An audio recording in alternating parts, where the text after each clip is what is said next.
Meus queridos, nós vamos dar início hoje a uma série de sermões expositivos intitulado Os Milagres de Jesus. Eu quero pensar com vocês acerca dos milagres de Jesus. Um por um, nós vamos analisar cada um desses milagres e vamos aprender lições profundas para a nossa vida, porque com certeza nós temos muito que aprender com tudo aquilo que Jesus Cristo fez. Ao todo são 35 milagres no Novo Testamento. E o primeiro deles é justamente esse, as bodas de Caná. Então eu gostaria que você abrisse sua Bíblia no Evangelho de João, capítulo 2, e nós vamos ler de 1 a 12. À medida em que nós formos apresentando a exposição, nós vamos lendo juntos, né? Nós vamos entendendo esse texto maravilhoso das Escrituras. Evangelho de João, capítulo 2, leremos de 1 a 12, para que possamos extrair lições preciosas para a nossa vida. Meus irmãos, no capítulo 1 de João, especificamente dos versículos 45 a 51, Jesus tem um encontro com Natanael, que era irmão de Filipe. Ao ouvir a declaração de fé de Natanael, porque Natanael, ele vai conversar com Jesus, e Jesus vai dizer para Natanael que havia visto Natanael debaixo da figueira. Então Natanael disse assim: tu és o Filho de Deus, tu és o Senhor de Israel. E Jesus diz assim: porque eu disse a você que te vi debaixo da figueira, você já crê? Coisas maiores do que esta você verás, não é? De agora em diante eu te digo que você verá os anjos do céu subindo e descendo sobre o Filho do Homem. Naquele momento, Jesus disse para Natanael que ele veria muitas coisas que testificariam, que comprovariam que Jesus realmente era o Deus encarnado. Tanto é que o Evangelho de João, ele foi escrito com essa finalidade, a finalidade de provar que Jesus é Deus, provar a deidade de Jesus. Por isso que no Evangelho de João, você vai encontrar muito a expressão eu sou, eu sou. Eu sou o caminho, a verdade e a vida, eu sou a porta das ovelhas, eu sou a videira verdadeira, eu sou o pão vivo que desceu do céu, não é? O tempo todo Jesus está se referindo a ele como eu sou, porque lá em Êxodo, quando Moisés pergunta qual era o nome de Deus, para que ele pudesse falar com o povo de Israel, o Senhor disse assim para Moisés: eu sou o que sou. Então Jesus, Deus encarnado, ele vai, no Evangelho de João, mostrar a sua deidade. Então, quando Jesus fala com Natanael, no capítulo 1 de João, ele está dizendo para Natanael que Natanael veria coisas maravilhosas realizadas por ele, a partir daquele momento. E o texto, então, começa desse jeito. Capítulo 2, versículo 1. E ao terceiro dia. Terceiro dia do quê?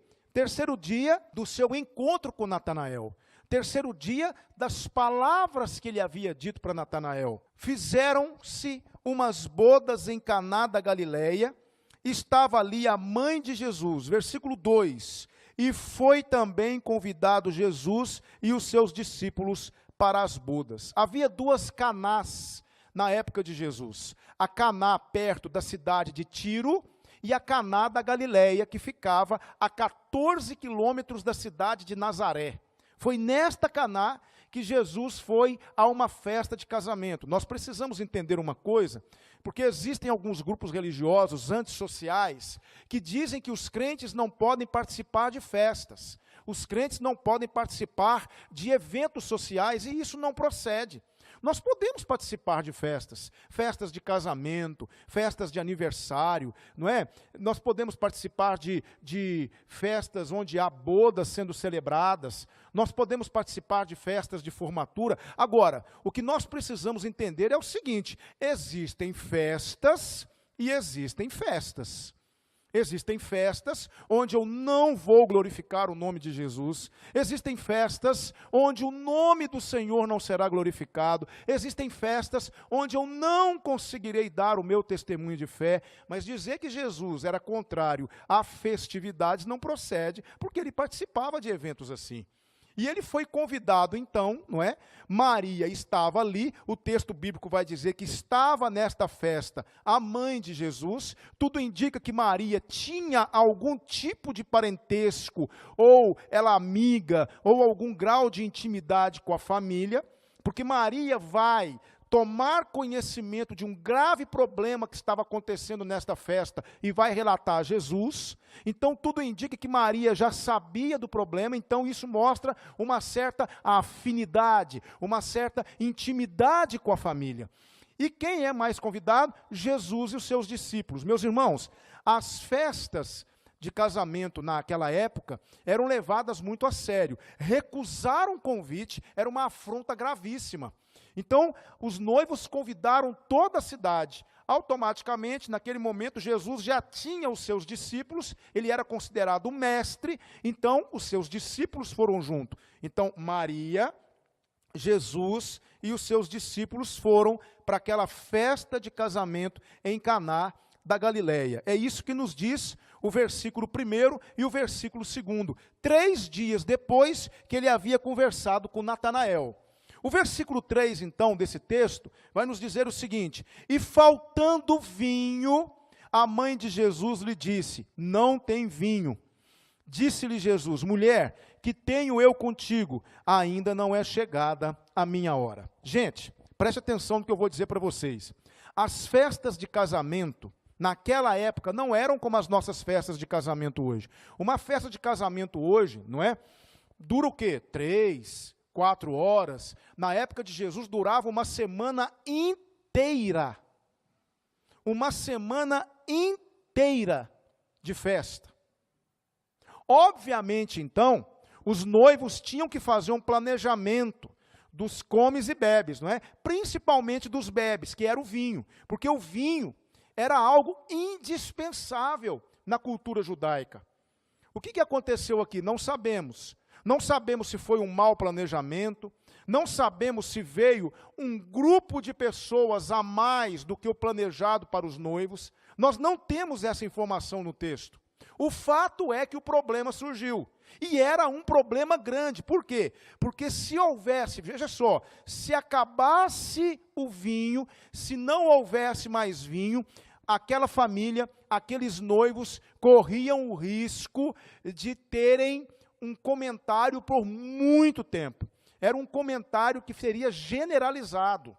Era uma dificuldade enorme. Eles sairiam falando daquela família, dizendo que eles não providenciaram para que todos tivessem o vinho. Então era uma falta grave. O vinho fazia parte da cultura judaica. Ele estaria presente em todas as festividades. Então preste atenção, era algo gravíssimo que estava acontecendo. Aos nossos olhos talvez não, mas para um judeu isso era gravíssimo. Gravíssimo. A mãe de Jesus tomou conhecimento desse pormenor, tomou conhecimento dessa dificuldade. Por isso que alguns comentaristas vão dizer que ela tinha algum grau de intimidade com aquela família. Ela então chega diante de Jesus. Por quê? Porque José já havia morrido e Jesus era o filho mais velho. Então ela chega perto de Jesus e fala, olha, não tem vinho. Eu pesquisei, eu fiz uma pesquisa apurada e eu pesquisei no comentário bíblico de Francis Bacon, e ele vai dar 3 motivos, possíveis motivos, pelos quais Maria disse isso, não tem vinho para Jesus. Primeiro, o menos provável, Maria chega diante de Jesus e fala assim, não tem vinho, vai embora com seus discípulos, acabou o vinho. É muito pouco provável isso. Ou então Maria chegou e disse assim, Jesus não tem vinho, viu? Para que todo mundo ouvisse e fosse todo mundo indo embora. Também é pouco provável, não é? Ou então Maria chegando perto de Jesus e disse assim, não tem vinho. Sabe por quê? Porque Maria sabia que o filho dela não era como os outros. Ela havia recebido uma mensagem do anjo Gabriel 30 anos antes. E ela sabia que a concepção de Jesus não foi algo natural, foi algo sobrenatural.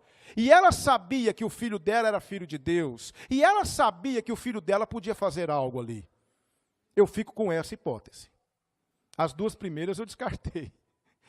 Maria chega perto do filho dela, porque ela sabia que Jesus não era um rabino qualquer, não era um mestre qualquer, não era uma pessoa qualquer. Maria simplesmente fala com Jesus naquele momento, sabendo que Jesus Cristo poderia fazer alguma coisa. Agora tem uma coisa interessante nesse versículo. Jesus dá uma resposta em Maria, que aparentemente parece ser uma resposta brusca, não parece? Jesus olha para Maria e diz assim: mulher, que tenho eu contigo, ainda não é chegada a minha hora. Parece que Jesus foi rude com Maria. Não foi, só parece. Primeiro, chamar uma mulher de mulher era algo honroso. Não era algo desrespeitoso, porque as mulheres eram seres inferiorizados na cultura judaica. Jesus trouxe de volta o valor da mulher. Ele enalteceu a mulher. Então ele disse: mulher, honrando Maria, que tenho eu contigo. Naquele momento, Jesus está querendo dizer para Maria o seguinte: Maria, até agora você cumpriu, e cumpriu muito bem, o seu papel de mãe. Eu sou seu filho na esfera humana, mas a partir de agora, o meu cronograma não é mais o seu cronograma. O meu cronograma, a partir de agora, é o cronograma do Pai. Eu estou agora à disposição do Pai. Eu estou à disposição de Deus. Ele é que me comanda a partir de agora. Por isso que Jesus diz: que tenho eu contigo? E ele diz outra coisa: ainda não é chegada a minha hora. Que hora é essa, irmãos? A hora da sua glorificação, que chegaria quando? Quando ele fosse pregado na cruz. Quando Jesus fosse pregado na cruz, chegaria o momento da sua glorificação, mas não era naquele momento. Tudo indica que Maria, sabendo quem era Jesus, e sabendo que Jesus poderia realizar um grande milagre, ela queria, de certa forma, antecipar as coisas para que o mundo glorificasse o filho dela. Mas Jesus diz: não é a minha hora ainda, a minha hora agora é para glorificar o Pai. Lá em João capítulo 17, Jesus então vai dizer: glorifica-me, pois, agora, com a glória que eu tinha contigo antes que o mundo existisse. Esse momento da glorificação de Jesus ainda chegaria, mas não era aquele momento. Maria então ouve aquilo, e ela, sabendo que Jesus iria fazer alguma coisa, não no tempo dela, não de acordo com o que ela disse, mas ela, sabendo que Jesus iria fazer alguma coisa, ela vai dizer então para os serventes. E aí nós vamos agora para o versículo de número 5. Sua mãe disse aos serventes: fazei tudo quanto ele vos disser. Havia ali 6 talhas de pedra para as purificações dos judeus, e em cada uma cabiam 2 ou 3 almudes. Existe tradução que diz 2 ou 3 metretas, que é uma forma de medida da antiguidade. Disse-lhe Jesus: enchei de água essas talhas, e encheram-nas até em cima.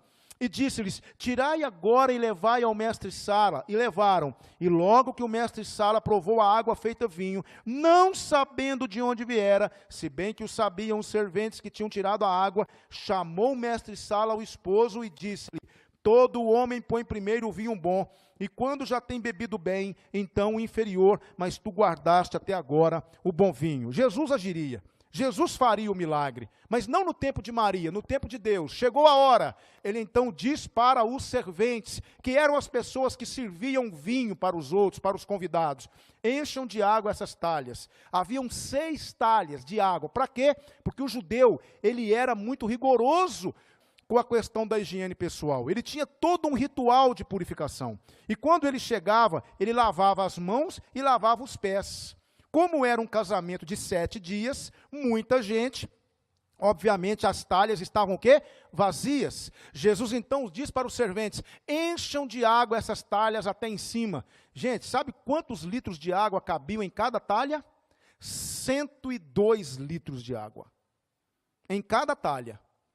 Então eles vão e enchem cada talha. Isso, Juninho, deve ter dado um trabalho para eles, mas eles enchem cada talha, e Jesus então manda que eles levassem o vinho para quem? Para o mestre-sala. Por quê? Porque o mestre-sala era o responsável, era o mestre de cerimônias, ele providenciava tudo, ele organizava tudo, e quando o mestre-sala prova aquele vinho, ele vai falar com o noivo: vem cá, você guardou o bom vinho até agora? Por que ele fala isso? Porque era costume o quê? Os noivos davam bom vinho primeiro, e depois que o povo bebia, depois que o povo já estava alto, depois que o povo já estava feliz com o vinho, o paladar não tão apurado, eles bebiam um vinho inferior.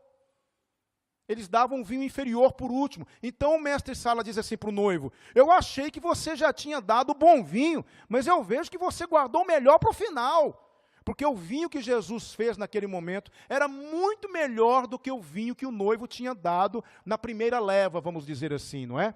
Quando isso aconteceu, os seus discípulos, diz o texto bíblico, creram nele. Ele manifestou a sua glória e os seus discípulos creram nele. Por que Jesus realiza aquele milagre? Por quê? Porque os discípulos estavam com Jesus, mas havia uma possibilidade deles ainda não crerem nele. Havia uma possibilidade deles ainda estarem em dúvida, estarem questionando se Jesus era o que dizia ser, estarem questionando se Jesus realmente faria o que prometeu fazer.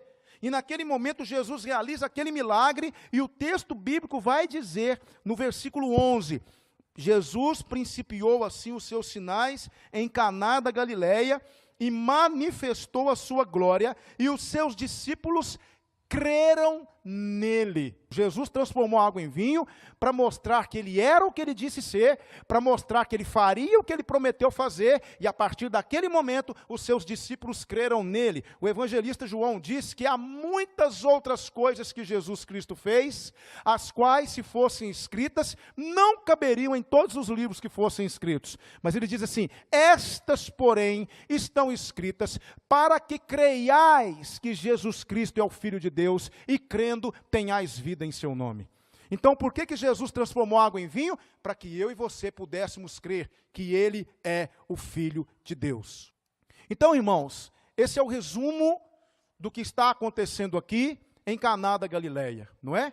Jesus faz um grande milagre, não no tempo de Maria, mas no tempo de Deus, e ele manifesta a sua glória, e os seus discípulos passam a crer nele. Eu queria aprender com você, nesse primeiro milagre, pelo menos 4 lições muito importantes que podem nos abençoar. Eu queria aprender com você 4 aplicações, 4 lições que eu tiro desse texto, que me abençoaram muito enquanto eu estava estudando esse texto lá no meu gabinete. Mas eu quero compartilhar com você. O primeiro é aquele ali: certifique-se de que Cristo esteja presente em sua vida. Versículo 2 do capítulo 2 de João vai dizer: e foi convidado Jesus e os seus discípulos para as bodas. Meus irmãos, toda a narrativa do capítulo, ou seja, dos versículos 3 ao 12, só são possíveis por causa do versículo 2. Esse versículo 2 é a cereja do bolo do capítulo. Tudo o que acontece, a transformação da água em vinho, o milagre realizado, só é possível, o problema daqueles noivos foi resolvido, o problema daquela família foi resolvido, um grande vexame foi evitado. Por quê? Porque Jesus estava presente na festa. O versículo 2 é a cereja do bolo. Eu quero dizer uma coisa para você, principalmente você que nos visita nesta noite. Não adianta você fazer parte de uma igreja, não adianta você entregar uma oferta financeira, não adianta você conhecer cânticos que são cantados na igreja, não adianta você conhecer a Bíblia Sagrada. Isso não prova que Jesus está presente na sua vida. Isso não é prova de que Jesus está presente. Eu não posso menosprezar isso. Eu preciso ter essa resposta. Jesus está presente na minha vida mesmo, de verdade, porque se Ele estiver, Ele fará toda a diferença. Se Jesus não estivesse presente naquela festa de casamento, eu não sei o que seria daqueles noivos, eu não sei o que seria daquela família. Muita dificuldade eles enfrentariam. Eu quero dizer para você o seguinte, que ter Jesus na sua vida é uma coisa, não tê-lo é outra completamente diferente. Porque as dificuldades chegam. Os problemas chegam. Chegou para aquela família, chegou para aquele casal. Por quê? Não sabemos. Foi imprudência? Não sabemos. Foi um mau planejamento? Não sabemos. Mas chegou. E quem foi que fez a diferença? Jesus. Por quê? Porque Ele estava presente. Apocalipse 3:20 nos diz assim: eis que eu estou à porta e bato. Se alguém ouvir a minha voz e abrir a porta, entrarei em sua casa, com ele cearei e ele comigo. Se você tem Jesus Cristo na sua vida de verdade, isso faz toda a diferença diante de tudo que você ainda possivelmente vai enfrentar. Lá na primeira igreja batista em Divinópolis, nós temos uma irmã amada que está passando por um momento dificílimo na área da saúde. Nós estávamos falando sobre ela hoje. Uma irmã muito querida. Uma irmã que tem passado por momentos terríveis na área da saúde. Sabe o que tem sido o diferencial dela? A presença de Cristo no coração dela. Quando Cristo está presente na nossa vida, nós temos uma força que outro não tem. Então eu pergunto de novo, Jesus Cristo está realmente presente na sua vida? Veja só o que nos diz a palavra de Deus, João 14, versículo 23. Respondeu-lhe Jesus, se alguém me amar, guardará a minha palavra, e meu Pai o amará, e viremos a ele e faremos nele morada. Jesus já faz morada na sua vida? Ele já está presente na sua vida? É a primeira lição, porque isso é o diferencial. Como é que eu mostro que Jesus está presente na minha vida? Devido à forma como eu vivo. Eu evidencio a presença de Cristo em mim na minha vida diária. Lá fora, aqui dentro é muito fácil. Eu quero ver lá fora, no trabalho, no dia a dia, na lida do dia a dia, nas dificuldades que enfrentamos. É aí que eu mostro se Jesus está presente ou não. É nas decisões que eu tomo, é na forma como eu me comporto diante das adversidades, é na maneira como eu encaro a vida, é na minha cosmovisão, na minha visão de mundo que eu tenho. É aí que eu mostro se Jesus está presente ou não. Colocar uma roupinha bonita, vir para a igreja, cantar, levantar a mão, chorar, ir embora, é muito fácil, irmãos.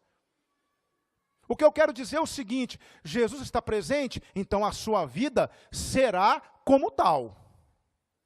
A sua vida será diferente. Senão, é apenas o quê? É apenas uma hipótese, senão é apenas uma fala, senão é apenas uma frase de efeito. Então, Jesus está presente na sua vida realmente? A segunda lição que eu aprendo nesse texto, compartilhe com Cristo as suas dificuldades. Veja só o versículo de número 3, do texto que lemos. E faltando vinho, a mãe de Jesus lhe disse, não tem vinho. O problema estava lá, a dificuldade estava lá. Maria não ficou desorientada, Maria não disse assim, mas vocês, hein, vão agora lá e compram vinho, dão um jeito, resolvam o problema. Vai lá comprar vinho. Não, o que é que Maria faz? Maria naquele momento, não é? Sabendo do problema, os noivos estavam felizes, os noivos estavam alegres, estavam recebendo os cumprimentos, ela não queria incomodar os noivos, e ela sabia de alguém que podia resolver o problema. O que ela faz? Ela compartilha com Jesus. Eu quero dizer uma coisa para você, Jesus está presente na sua vida? Então compartilha com Ele os seus problemas. Deixa eu te fazer uma perguntinha mais elaborada. Está faltando vinho na sua vida? De repente você percebe que está perdendo o vinho da sua vida, a alegria da sua vida. Você percebe que está perdendo o sentido, o sentido de viver, você não tem mais alegria, você não tem mais entusiasmo, você tem vivido uma vida mecânica diante de Deus. Deixa eu dizer uma coisa para você, está na hora de você compartilhar com Jesus as suas dificuldades. Se Ele está presente, Ele quer te ouvir. Fale com Ele do que te aflige. O que é que te aflige? É um pecado que anda rondando sua vida e você não consegue se libertar dele? É uma angústia? É algum tipo de relacionamento com uma pessoa que não tem dado certo? É alguém que você não consegue perdoar? O que é que tem afligido você? O que é que tem trazido tristeza para você? Deixa eu te dizer uma coisa, se você quiser conversar comigo, tudo bem, eu estou à sua disposição. Se você quiser conversar com um dos diáconos, tudo bem, eles estão à sua disposição, mas você precisa compartilhar isso com Jesus. Fale com Ele, fale para Ele, Senhor, eu estou passando por dificuldade, Senhor, o meu vinho está acabando. Eu sinto que eu não sou mais o mesmo, tem acontecido alguma coisa comigo, Senhor. Eu não sou mais aquela pessoa que eu era outrora, eu estou perdendo a alegria, estou perdendo a minha vivacidade. Compartilhe com Cristo, meu irmão. Faça como Maria fez. Compartilhe com Cristo as suas dificuldades. Fale com Ele sobre os seus dilemas. Veja só o que o salmista nos diz no Salmo 32, versículo 5. Confessei-te o meu pecado, a minha iniquidade não encobri, disse eu, confessarei ao Senhor as minhas transgressões, e tu perdoaste a culpa do meu pecado. Davi estava passando por um momento dificílimo, ele havia cometido um pecado terrível, e agora ele estava lá, falando para Deus, compartilhando com Deus. Deus quer que você compartilhe com Ele as suas dificuldades. Você tem enfrentado alguma dificuldade na sua vida? Você tem passado por alguma dificuldade, um problema, que você tem percebido que esse problema está se avolumando, você não consegue resolver, você tem sofrido, você está realmente perdido, se sentindo perdido, você não consegue resolver a sua vida? Compartilhe com Cristo. Fale com Ele. Quem sabe hoje, você vai chegar na sua casa e você vai falar, Senhor Jesus, eu preciso ter uma conversa com o Senhor. Chame Jesus para uma conversa. Uma outra lição que eu aprendo aqui, versículos 5 a 8. Obediência é fator determinante para o milagre. Veja só o versículo 5 a 8 do texto que lemos. Sua mãe disse aos serventes, fazei tudo quanto ele vos disser. E estavam ali postas 6 talhas de pedra, para as purificações dos judeus, e em cada uma cabiam 2 ou 3 almudes. Disse-lhe Jesus, enchei de água essas talhas. Encheram-nas até em cima, e disse-lhes, tirai agora, e levai ao mestre-sala. Não foi fácil para os serventes, encher 6 talhas, talvez eles não estavam planejando isso, a água estava acabando, ou talvez estava ali no pouquinho ainda, tinha alguma coisa de água para lavar as mãos. Encher talvez não estava no planejamento deles, mas eles foram lá, buscaram água e encheram cada uma das 6 talhas, 600 litros de água, até em cima. Eles obedeceram e eles viram o milagre. Eu não sei, quando eu falo milagre, eu sempre tenho um cuidado para falar sobre isso, porque essa palavra hoje está muito vulgarizada, mas eu creio no milagre. O milagre sou eu. Eu sou um milagre de Deus. Talvez você esteja precisando do seu milagre, esse milagre que só você sabe, esse milagre, o seu milagre, o seu milagre. Talvez você está precisando que Jesus converta essa água da mesmice, essa água do rancor, essa água de algum tipo de sentimento no coração, no vinho do Senhor, no vinho da bênção de Deus na sua vida. Talvez você está precisando de um milagre de Deus. A obediência é fator determinante. Você precisa fazer as coisas do jeito de Jesus, não é do seu jeito, é do jeito dele. Jesus diz, encha até em cima. Eles encheram até em cima. Não foi até a metade, foi até em cima. Fizeram do jeito de Jesus. Muitas vezes nós queremos fazer as coisas do nosso jeito. Eu quero fazer do meu jeito. Nós precisamos nos submeter à vontade de Deus. Não é do meu jeito, é do jeito dele. Eu preciso ser obediente. O que Samuel vai dizer lá em 1 Samuel, capítulo 15, versículo 22? Tem, porventura, o Senhor tanto prazer em sacrifícios e holocaustos? Eis que o obedecer é melhor do que sacrificar. E a obediência é melhor do que a gordura de carneiros. Tem muita gente que acha que Deus quer tudo. Deus quer dinheiro, Deus quer oferta, Deus quer isso, Deus quer aquilo. Deus quer a sua obediência. Nós precisamos obedecer mais. Parar de prometer e fazer. Sermos mais obedientes ao Senhor. Então aqueles homens viram o milagre. Por quê?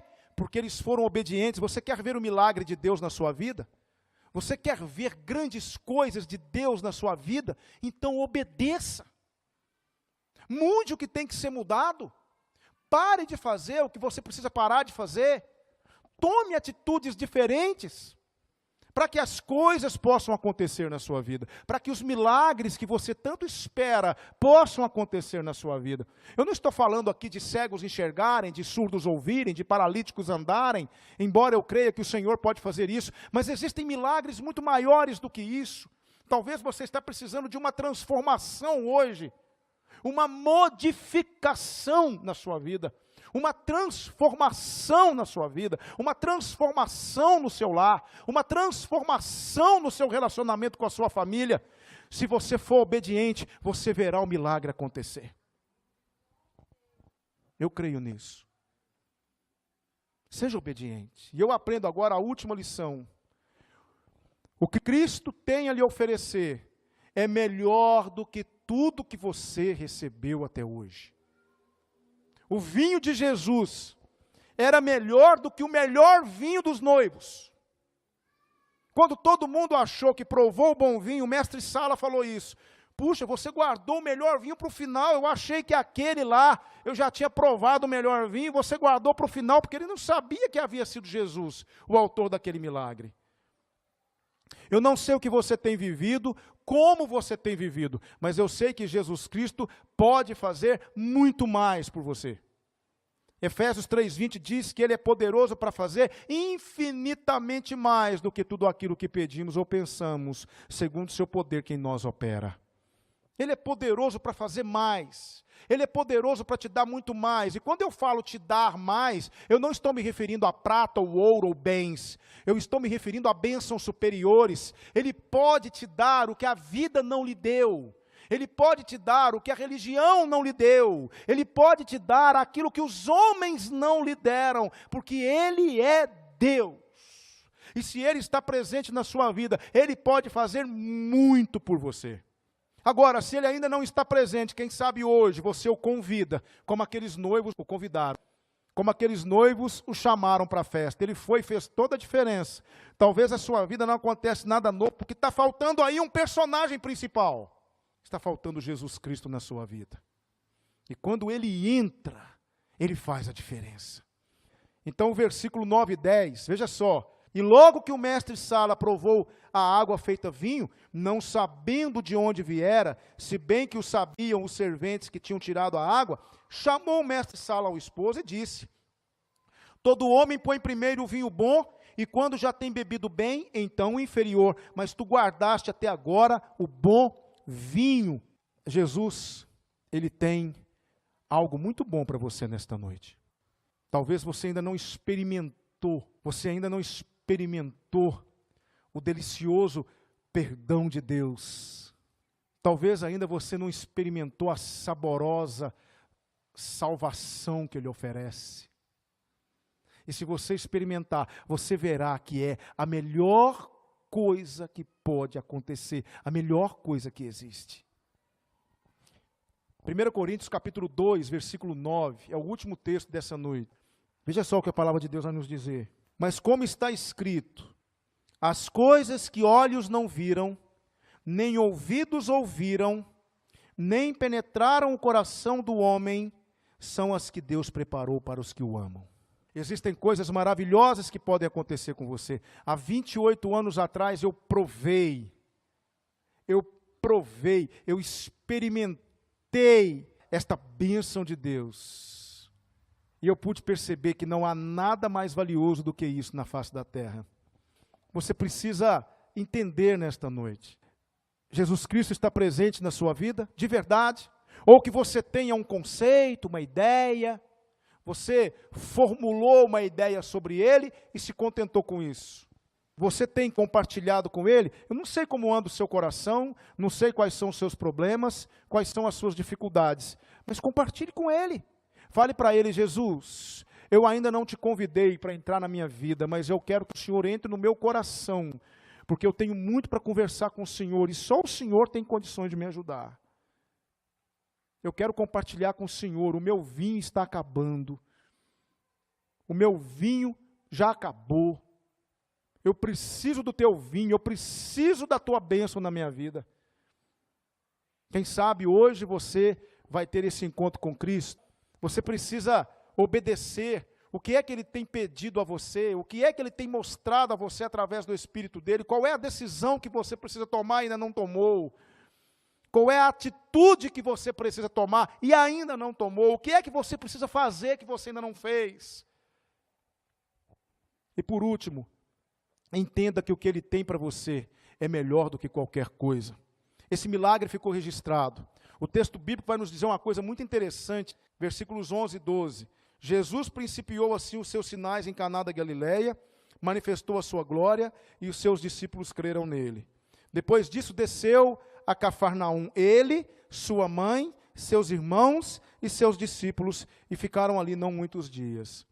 Terminou o milagre, acabou a festa, Jesus desceu para Cafarnaum com sua família, ele foi para Cafarnaum. Quem sabe hoje, Jesus vai com você para sua casa. Quem sabe hoje você vai chegar na sua casa com uma companhia diferente, alguém diferente, que vai fazer toda a diferença na sua vida. Eu quero orar com você nesse momento. Quero que você feche seus olhos. Nós vamos falar com Deus.